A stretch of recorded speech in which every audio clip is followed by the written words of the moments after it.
Audiobook. The Broad Highway, by Geoffrey Farnell. Chapter 37. The Preacher. It is a wise, and to some extent a true saying, that hard work is an antidote to sorrow, a panacea for all trouble. But when the labor is over and done, when the tools are set by, and the weary worker goes forth into the quiet evening, how then? For we cannot always work, and sooner or later comes the still hour when memory rushes in upon us again, and sorrow and remorse sit dark and gloomy on either hand. A week dragged by, a season of alternate hope and black despair, a restless fever of nights and days, for with each dawn came hope that lived a while beside me, only to fly away with the sun and leave me to despair. I hungered for the sound of Charmian's voice, for the quick light fall of her foot, for the least touch of her hand. I became more and more possessed of a morbid fancy that she might be existing near by, could I but find her, that she had passed along the road only a little while before me, or at this very moment might be approaching, might be within sight, were I but quick enough. Often at such times I would fling down my hammer or tongs, to George's surprise, and hurry to the door, stare up and down the road, or pause in my hammer strokes, fiercely bidding George to do the same, fancying I heard her voice calling to me from a distance. And George would watch me with a troubled brow, but with rare delicacy said no word. Indeed, the thought of Charmian was with me everywhere. The ringing hammers mocked me with her praises, the bellows sang of her beauty, the trees whispered Charmian, Charmian, and Charmian was in the very air. But when I had reluctantly bidden George good night, and set out along the lanes full of the fragrant dusk of evening, when, reaching the hollow, I followed that leafy path beside the brook which she and I had so often trodden together, when I sat in my gloomy, disordered cottage, with the deep silence unbroken save for the plaintive murmur of the brook, then indeed my loneliness was well nigh more than I could bear. There were dark hours when the cottage rang with strange sounds, when I would lie face down upon the floor, clutching my throbbing temples between my palms, fearful of myself and dreading the oncoming horror of madness. It was at this time, too, that I began to be haunted by the thing above the door, the rusty staple upon which a man had choked out his wretched life 66 years ago, a wanderer, a lonely man, perhaps acquainted with misery, or haunted by remorse, one who had suffered much and long, even as I, but who had eventually escaped it all, even as I might do. Thus I would sit, chin in hand, staring up at this staple until the light failed, and sometimes in the dead of night I would steal softly there to touch it with my finger. Looking back on all this, it seems that I came very near to losing my reason, for I had then by no means recovered from Black George's fist, and indeed even now I am at times not wholly free from its effect. My sleep, too, was often broken and troubled with wild dreams, so that bed became a place of horror, and, rising, I would sit before the empty hearth, a candle guttering at my elbow, and think of Charmian, until I would fancy I heard the rustle of her garments behind me, and start up, trembling and breathless.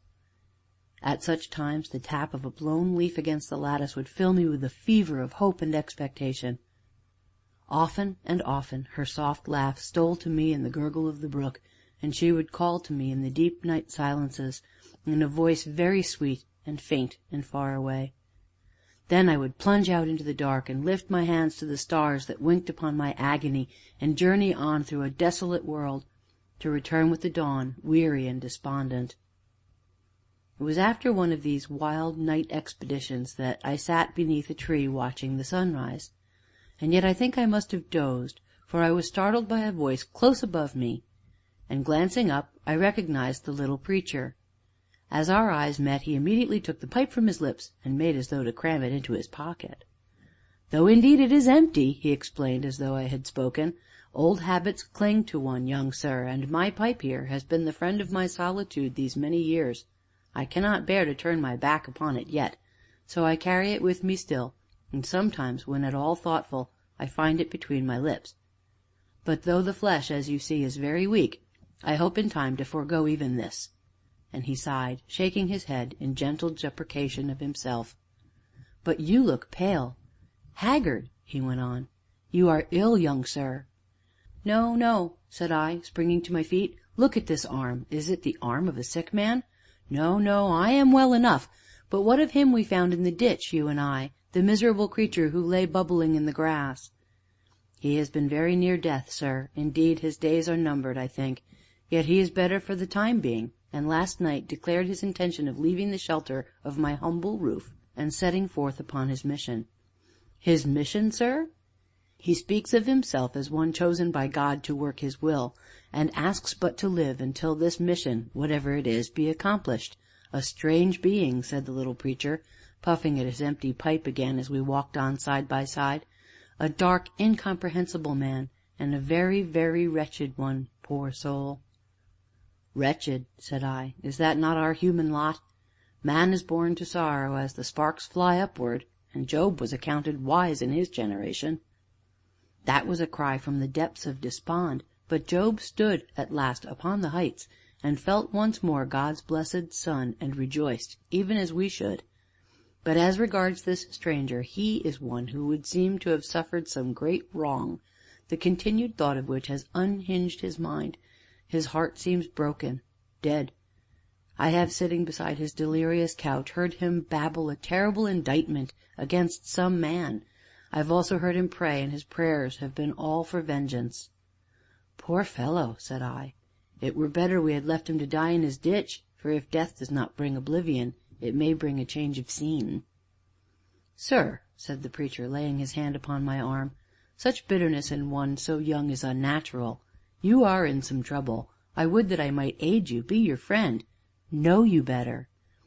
"Oh, sir, that is easily done. I am a blacksmith, hard-working, sober, and useful to my fellows. They call me Peter Smith. A certain time since I was a useless dreamer, spending more money in a week than I now earn in a year, and getting very little for it. I was studious, egotistical, and pedantic, wasting my time upon impossible translations that nobody wanted, and they knew me as Peter Vibart." "Vibart!" exclaimed the preacher, starting and looking up at me. "Vibart," I nodded.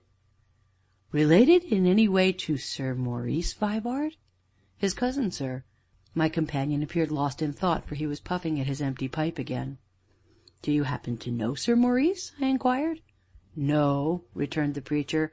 "No, sir, but I have heard mention of him, and lately, though just when or where I cannot for the life of me recall." "Why, the name is familiar to a great many people," said I. "You see, he is rather a famous character in his way."